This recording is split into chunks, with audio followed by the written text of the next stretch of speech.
My name is John Simanella. I entered the service in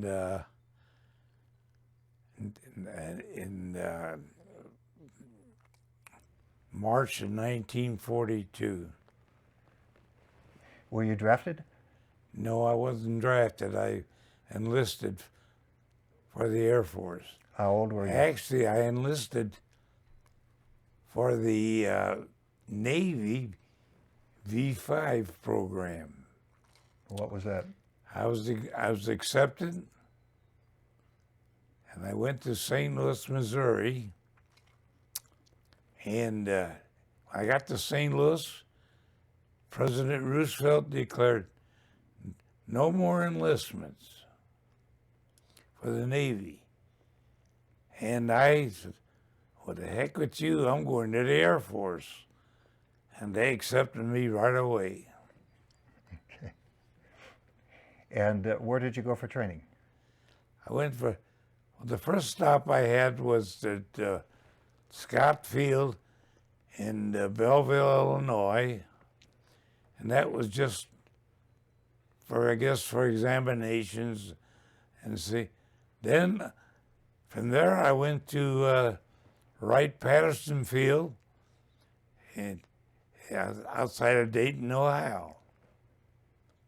And that's where there, and from that point on,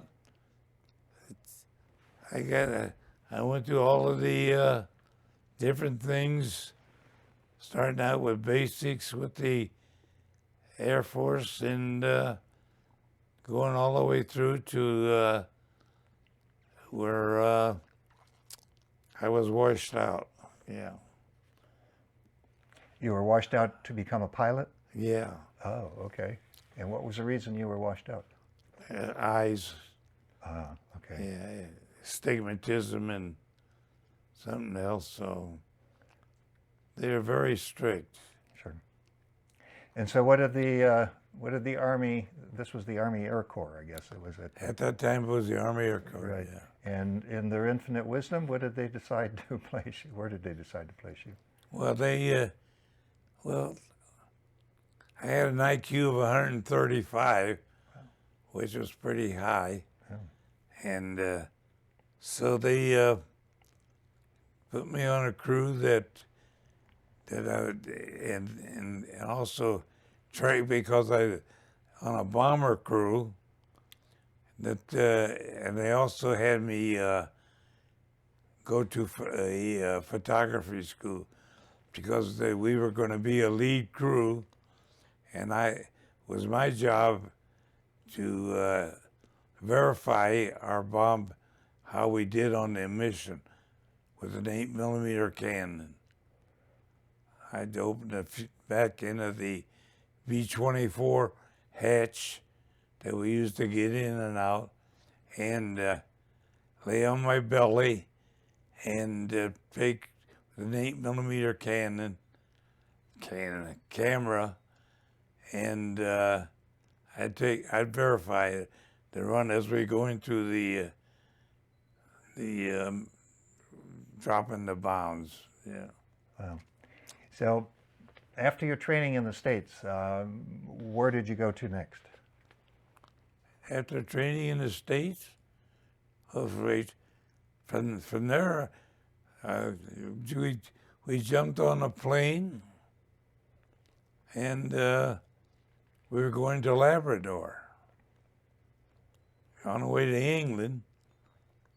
And well, the co-pilot was same as Springfield, Illinois, also. So he said, John, we're gonna take a little bus Springfield, Illinois, and then go on to our stop. So we went by, and as we went the buses to where I lived in Springfield, near Concordia College, meanwhile I had improvised a little with a handkerchief and some cord, and I improvised, put it on the end of a 50mm shell, and and a note to my mom that I'm on my way to Europe. I dropped in the field and it was found. And somehow the other day, I guess the newspaper heard about it. From that point on, was Labrador. Then from Labrador, we flew over Greenland to Iceland. Now, you know, we flew over Greenland, and there was a sheet of ice. Went to Iceland, and it was beautiful. You know, I said, man, somebody made a mistake. The misnomer on the countries by what it was because of the volcano in Iceland, that it was green. So what happened once you reached England? Did you go through Well, additional training? No, once we hit England, I was only there for one day, and then we went to Ireland, and we spent about, I would say, 2 months training in Belfast, Ireland. Then we went to England, 389th Bomb Group, and that's where I flew all my missions out of there. Where was that in England? Well, that was about 40 miles from London, down there in the near the channel. What went through your mind when you were assigned your first mission? Well, the first thing you remember as you're getting ready to go is that you wake you up at 3:30 in the morning, and you go eat breakfast. Then whatever church denomination you belong to, you go there and get your blessing, and then you go to operations, find out where you're going. And I'll never forget, now as you walk into the room, the target was covered with a sheet, and when you got in, and the colonel said, I'll never forget what he said. He said, I hope you guys went your different church denominations. Only 5 of you will come back. 5 out of 5 airplanes out of 25. Really? He expected Yeah, there we to were be... going to the Ruhr Valley. The Ruhr Valley, when we pulled that sheet back and saw the Ruhr Valley, man, everybody turned white, because the Ruhr Valley, it's where the ball bearings workers was for the Germans, and all kinds of industry in there. And they had 280 88-millimeter cannons. And boy, as we were approaching the target, all hell broke loose. I mean, we were in the squadron underneath on the third portion of the flight, lower left section, and I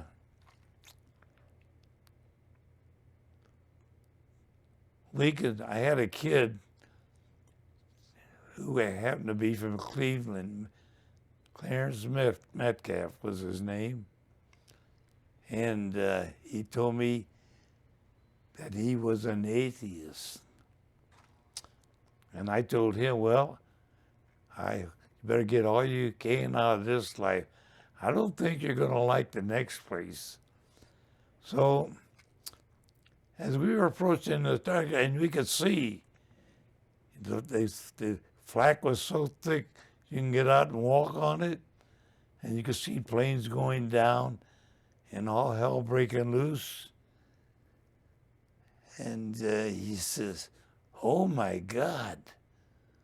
I said, "Hey, I thought you were an atheist." There was no atheists in the war. Were you afraid? Or did you have, were you too Well, busy it to was, be it afraid? was, at first it was like an adventure. You weren't really scared, you were nervous, and you had trepidation about staying alive and hope that you were one of the 5 coming back. But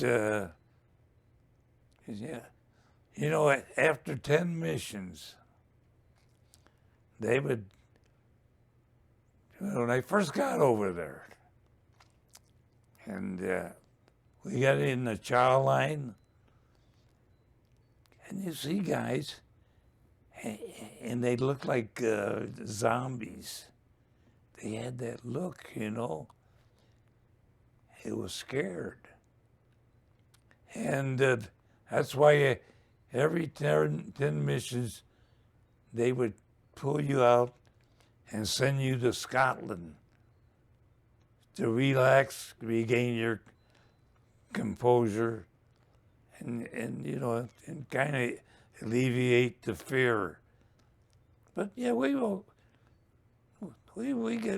all afraid of our lives, you know, and we just prayed a lot and put our hands in the hands of the good Lord. Now, you mentioned you flew B-24s, I believe it was. B-24s. And that part of your job was to take photographs of the That's bombing correct. But were you not also a waist gunner? I was also left, yes, I would take, before we hit the target, I would man the gun on the left side, which was the most dangerous side. But that was my assignment. Why is that the most dangerous? Because it's the way that usually the fighters come in from that direction. I don't know why, but that's the way it was. And we lost more left side waist gunners than any other portion of the plane. Wow. Do you remember if you shot down any of the German fighters? Oh, yeah. Well, you know, we saw smoke coming out of the plane, you know, but you just open fire on them, and they're going 300 miles an hour. You know, that's, you know, you would try to find a couple of rad lead on them, and but it wasn't that you were more or less. They would come at you, and they would play chicken. They would fly straight at you, and if anybody lost their nerve and veered off a little bit, they'd wheel around and they'd shoot you down. So the pilots were told, when those guys come straight at you, just close your eyes. They're not kamikaze like the Japs. They want to live too, but they would do a half Immelman roll and go through the formation. And I swear, I sometimes I could almost I could see their faces. They were kids just like we were, you know. So I think when I first met you, you told me that you chose not to wear a flak jacket. Yep. Well, most of the guys wore a flak jacket when we hit the bomb run. Well, I had this thing open, the back hatch, and I'm thinking may have been 20 years old at that time, and I'm thinking, man, if I hit an air pocket, I'm going right out that hatch. So I put on a parachute instead of the flak suit. I said, if I fall out that thing, the heck with the camera, I'm going to pull the chute. So, but what I did is I put the flak suit full extent underneath my body. I was protecting my family jewels. Just to work because I got 8 kids, so and I took pictures. That's how I did. Were the flak jackets themselves effective? Well, yeah. Well, you know, it all depends how the flak hit us, how close you were, and sometimes it would penetrate, but it did. Sometimes it was like, for instance, on one mission, the tail gunner, as we got through the frame, we were approaching the target, and the Messerschmitts were shooting at us, and my tail gunner, a piece of flak, also was, you know, responsible at times, but the flak, the flak suit really helped more for flak. You know, the fragments from the 88 millimeter cannons were blowing all over. You'd find holes in the fuselage and things like that, and holes from the German fighters, but he yelled all over the intercom, I've been hit. And Harry Oker, who was my pilot at that time, said, John, go back and check to see, check on the tail, see what's wrong, how bad he is. So I put on a oxygen tank, attached it to the mask, and I went back, and he said, Vern, where you hit? He says, in my back, I can just feel the blood going down my back. So I quickly slipped off my glove, because, you know, it was 50 below zero, and I put my hand on his back, pulled it out and looked. It wasn't blood. He was sweating fear. It was water, man. That's what it was. I says, Harriet, he's okay. He got hit by a piece of flak, but it didn't penetrate. Good.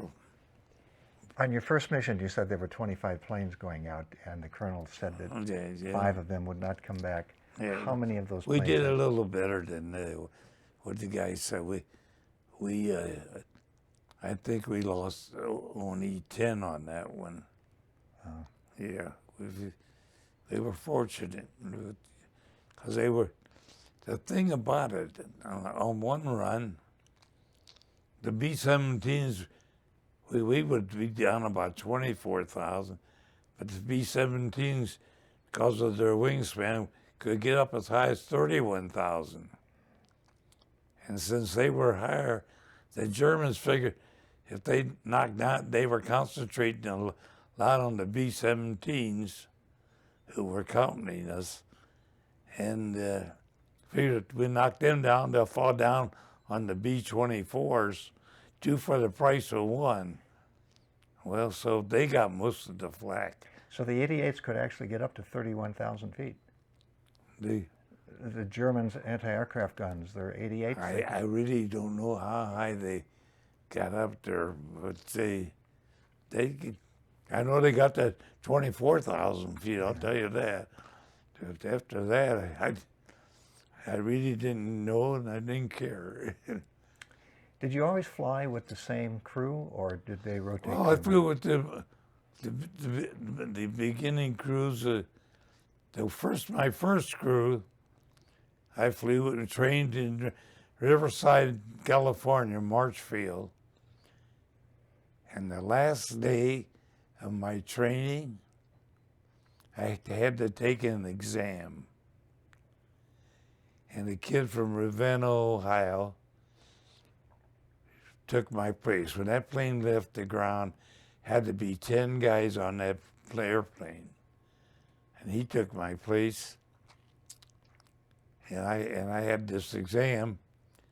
About midnight, I went to operations and I said, "Where's my crew?"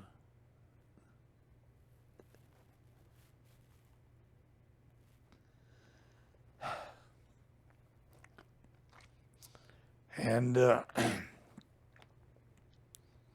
crashed in the mountains. They all got killed. And I had to, because that kid took my place, the Army gave me a unlimited furlough. I accompanied the casket. They told me, stay with the family as long as you felt I needed you, then come back. I accompanied the casket on the train from California to Chicago, Chicago to Cleveland. Cleveland, I met the mortician. We went to the funeral home, met the parents, and I was going to stay at a motel. And said, "Oh, no, you stay with us." And I slept in his bed. Of course, I didn't tell him that he took my place. And I stayed with them for about a week. I said, "Well, you guys look okay. I got to get back to the war or they come looking for me." So that's it. I went back to the service. Then I got assigned to Harry Oker's plane. They called us Oker's Jokers. And I flew most of my missions with him. Then after we, in the Battle of the Bulge, we got shot down. And then I spent a couple with Sweet and Lowdown. That was the crew. My last 3 missions. 10. There was something more, though. You got shot down in the Battle of the Bulge, but where did you land? Well, in the Battle of the Bulge, we lost our 1 and 2 engines, but we got hit by 80-millimeter cannon fragments, and we knew we couldn't make it back to England, but we knew that Holland was in the hands of the British. So we headed for Holland. And we looked for an area where we felt we could be safe to belly land. When you're going to crash land, you don't land on your wheels. You come in on your belly with your nose up high. And just hope that you found an area that you was skid to it and hope you stop before you hit a tree or a building, whatever was going to be in the way. And as we were getting out of the plane, we first thing our job was we had to destroy the Norton bomb site because that was a secret weapon. We destroyed that. And then we took a parachute. I took my parachute with me because we knew that you couldn't take any money. All you had was dog tags. But we knew that some stories we heard that you could sell the parachute silk underground, and you could get money.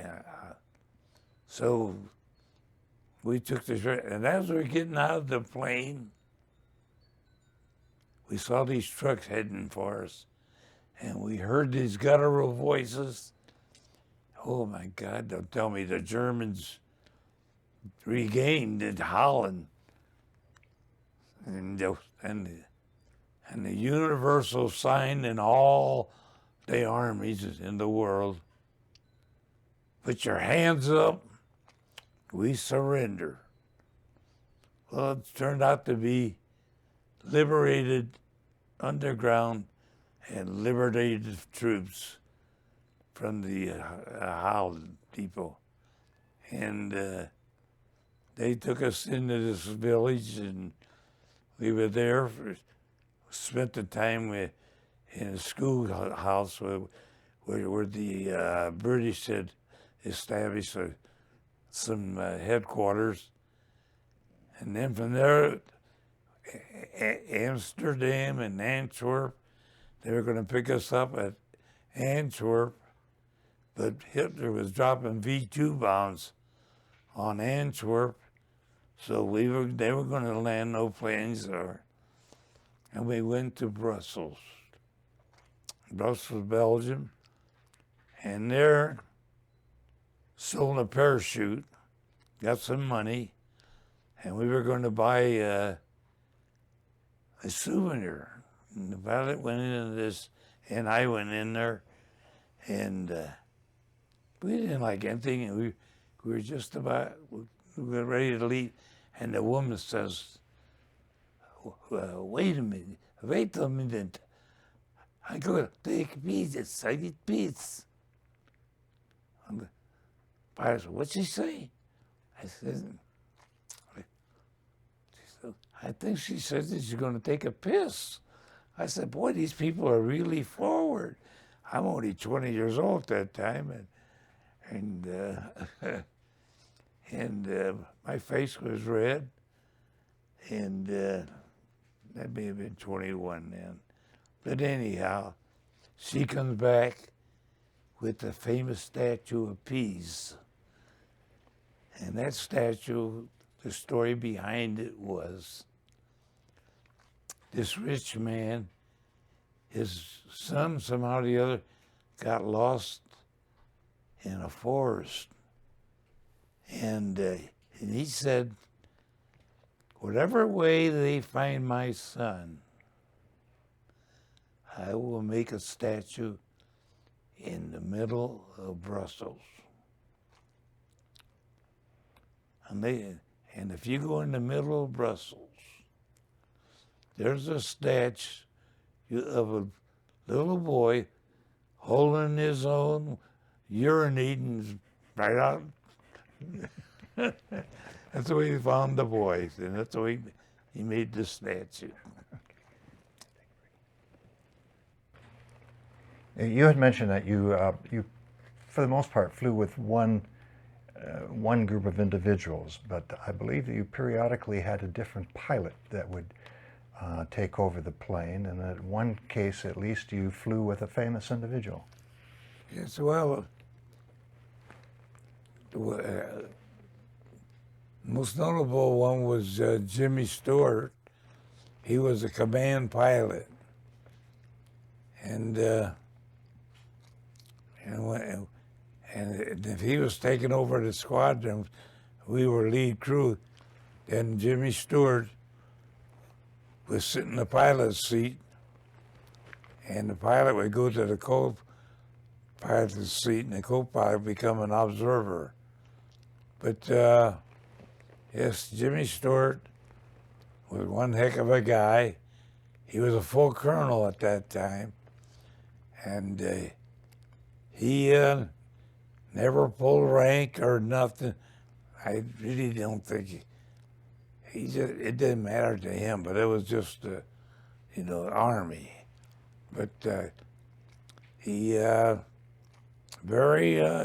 if you got out of line and you were in his squadron flying, and you strayed a little bit, you would hear him come over and say, hey, you dummy back there, you want to get killed? Get back here in the formation.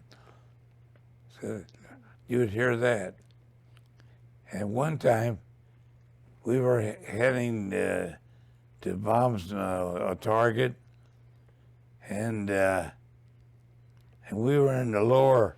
Another colonel was leading the entire 8th Air Force into the targets, and we were in the lower echelon, and suddenly Jimmy gets on the intercom and he says, hey, heading in the wrong direction. And the colonel leading the thing said, "Hey, back there, just shut your mouth. I know where we're going. Just follow me." And Jimmy Stewart said, "No." I said, "No, you don't know. And our group hit the target, and the other guy, he got killed. He was hit the wrong target."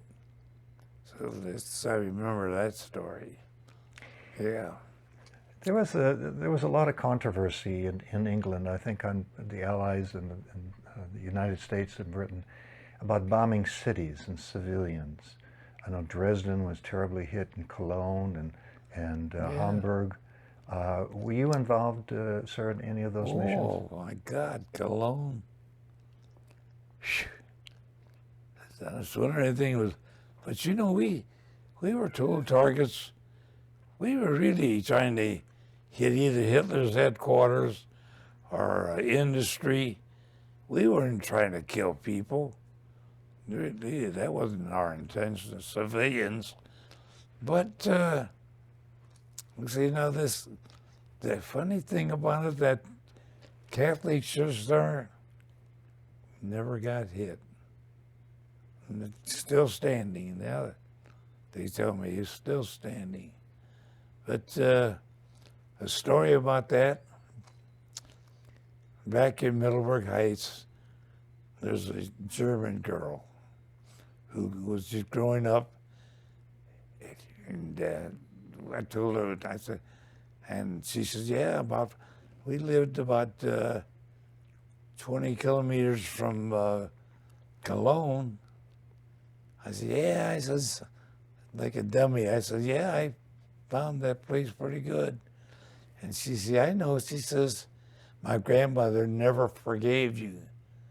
I said, "What do you mean forgave us?" She says, "Hitler started it, and we finished it." She says, "No, you don't understand. We lived about 20 miles outside of Cologne. And one day, a bomber came over and dropped his bomb. And the bomb fell on our chicken coop and killed all our chickens." And smart asked me, I said, "Yeah, I bet you had chicken soup for a month." And I says, "But let me explain something to you, Monica. Those bombs cost about thousands of dollars to make." I says, "And we wouldn't waste it on the chicken coop.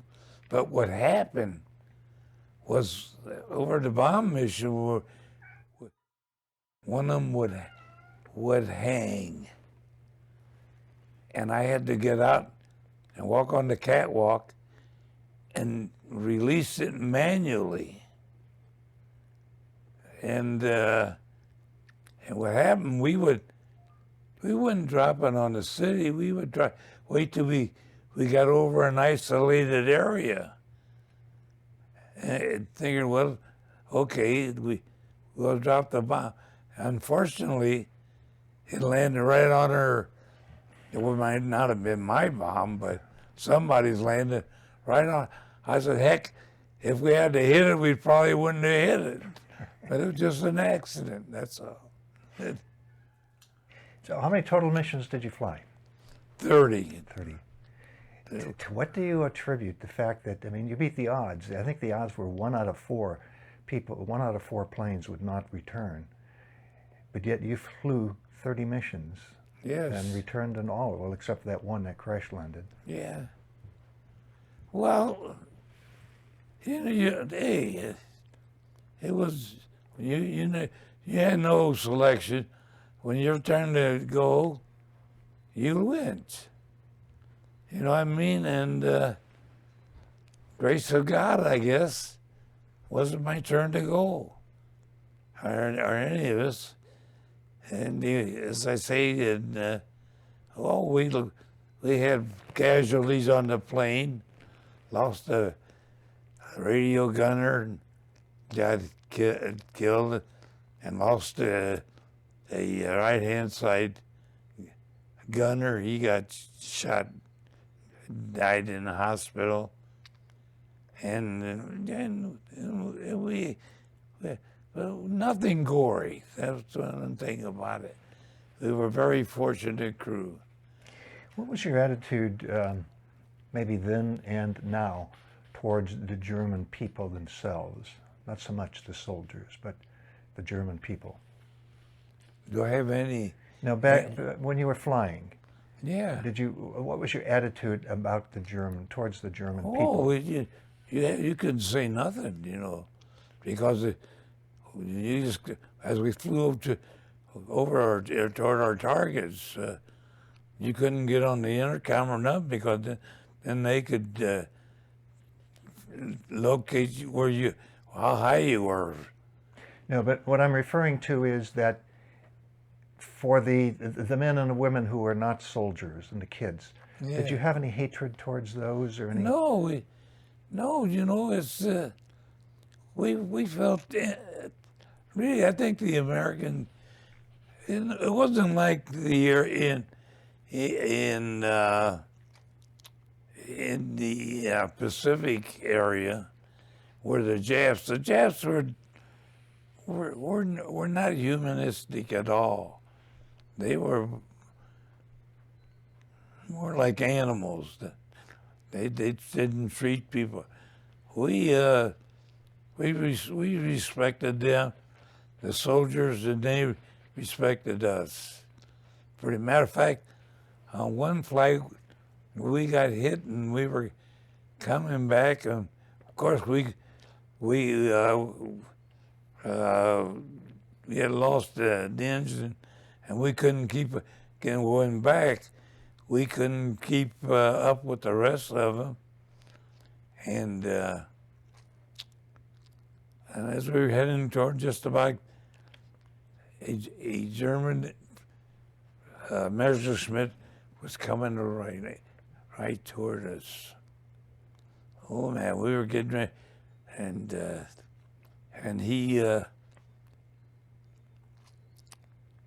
he wavered his wings, which was sign that he wasn't going to shoot us. I mean, he didn't want to get shot, and he almost was like an escort toward our. He went so far with us, then he flew back. I've actually seen a documentary on this. So I've seen a documentary on television, on YouTube, about this. I mean, there was a lot of that went on. We respected each other. We were all doing our jobs, and a lot of them didn't like Hitler. They didn't like Himmler or anything, but it was, they had to survive. So it was either them or us. After you were discharged from the military, and did you have a difficult time getting back and adjusted into? Well, I was very fortunate. During the in-between missions, we had a choice. A lot of guys got involved sexually. I was always afraid of the good Lord. I always obeyed the.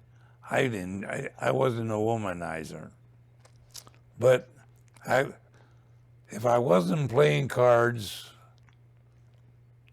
I would be in the gym working out, and I developed a 50-inch chest and 32-inch waist, and I think it saved my life, because after my discharge,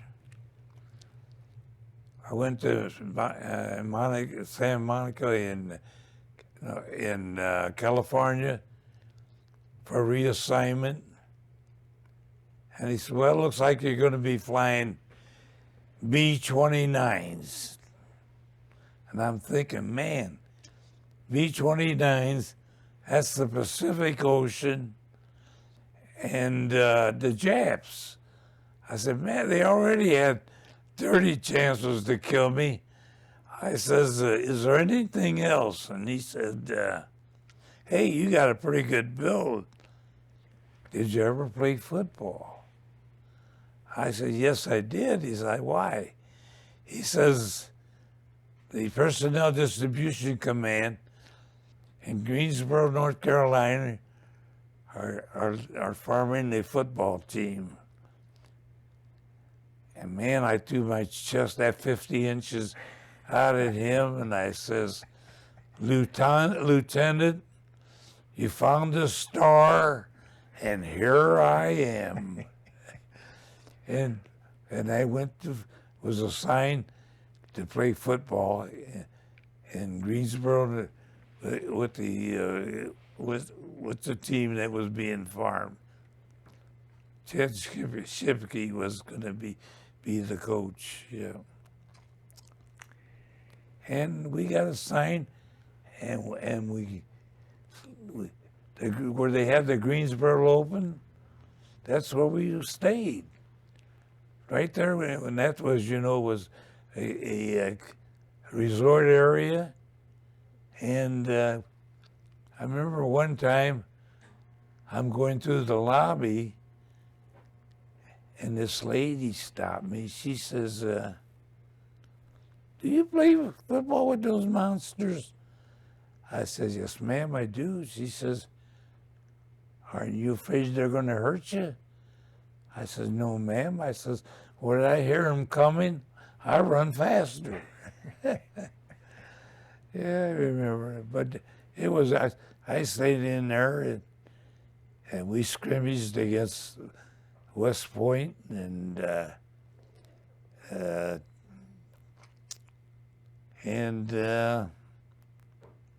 we beat the heck out of those kids. I was the only kid in high school. The rest of our guys were all Americans from different colleges. Kenny Cavanaugh of the Bears, he was one of the guys. And it was quite a thing.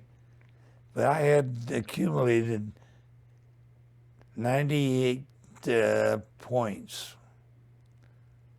And you only needed 88 to get discharged. And, but I was playing football and I enjoyed it. And Carl Snavely, he was the coach over at the University of North Carolina, came over there and offered Mike Ridley and myself a scholarship to come over to play football. Why not? So I left. That's when I left the Army and got an honorable discharge, and I went to the University of North Carolina. I was on the football team for about three months. That was during, and I says, Coach, I'm homesick. I want to go home. I said, I'm sorry, but I'm going to have to quit. And he said, John, I appreciate what, and he said, you do what you feel you got to do. And that's when I went home. I have one last question for you before we wrap it up. Have you ever been back to Germany to visit any of the cities over which you bombed? Never intended to go back to Europe, period. And if I ever went back, it would be going back to Sicily. That's where my folks were from. And but I over there in England, they would say the English were nice people, but they were not as warm as the Americans. As a matter of fact, even the British soldiers, I'd go to Covent Gardens in London to dance. I love to dance. And the British soldiers, you Yanks, you're overrated, you're oversexed, you're overpaid. Yeah, and you English, you're underpaid, you're undersexed, and you're under Eisenhower. And that would shut them up. Oh, God. Well, but fish and chips. Fish and chips, dirty piece of newspaper with fish and chips on it. That was a delicacy over there. But that was it. There was no animosity. Well, in closing, I'm wondering, do you have any thoughts or messages that you'd want to pass on to the younger generations? There's a lot of younger kids, even younger adults, who really don't appreciate the significance of World War II and the sacrifice that men such as yourself made.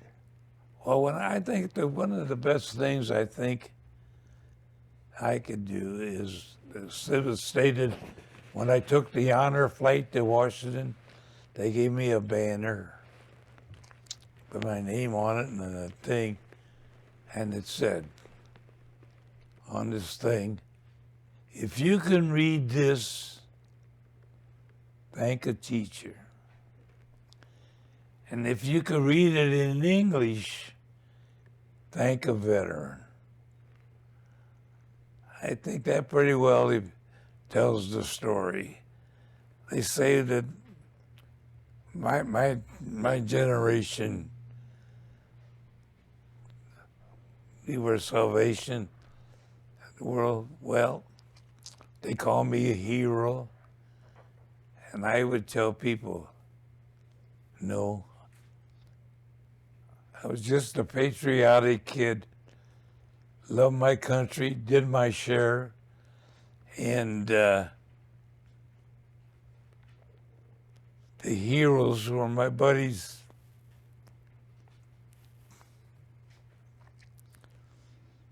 That didn't come back. They were the heroes, the crosses.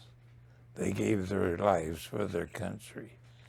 But I remember one thing. Jimmy Stewart told me once.